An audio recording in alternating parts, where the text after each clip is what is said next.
usifanyike pale kesho.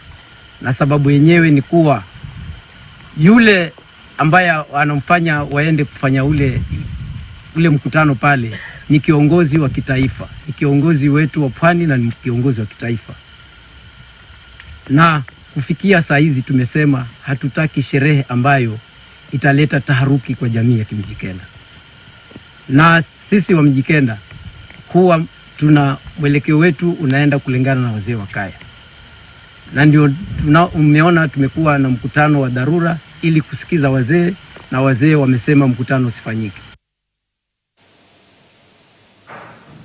Naam, huku familia nyingi nchini zikisherehekea sikukuu ya Krismasi, familia moja katika eneo la Mashinikona Mbaya, eneo bunge la Likuyani, inaomboleza kifo cha kijana wao wa umri wa miaka 26 aliyeuawa usiku kwa njia ya tatanishi kilomita chache tu kutoka nyumbani kwao.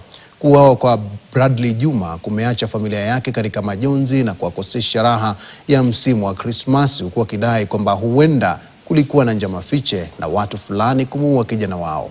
Familia hiyo sasa inadai haki kupitia idara ya polisi katika kituo cha Matunda kuwakamata wahusika na kuwashtaki kwa mujibu wa sheria. Mkasa huo pia umepelekea hamaki miongoni mwa wakazi wakiongozwa na wanabodaboda katika eneo hilo. Rafiki yake alimuita jioni kwa hiyo drink. Suddenly wakakuwa napiga rafiki ya Bradley nje, lakini Bradley alikuwa ndani. Alipokuja nje wakampiga kiasi, wakampiga tena Bradley. Sasa Bradley alipoteza simu, kujaribu kuulizia hakuwa amechukua kitu ya mtu, hasa aliulizia right yake, simu yangu iko wapi.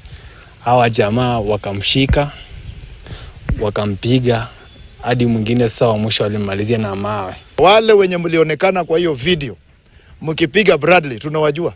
So jipeleke station, uache kuchelewesha serikali wakituambia ati bado wanafanya uchunguzi. Uchunguzi gani? Na watu wamepiga, wako kwa video wakipiga. Haya, watu wenye wamekuwa hapo wako na pikipiki iko na number plate. CNTSA iko na details ya mwenye hiyo. Sasa ni uchunguzi gani? We have tried to work with the law enforcement and then so far we haven't had any meaningful updates from them. We have tried to give them statements. They ask for statements. We gave them statements. We gave them these videos going around in the media about the death, which it's so sad that most of us saw the videos before we knew that Bradley's life was taken away. Today we are asking for community and the media to help us find justice for Bradley. Tume ya huduma za mahakama imepinga uamuzi wa mahakama kuu na uweka mipaka katika namna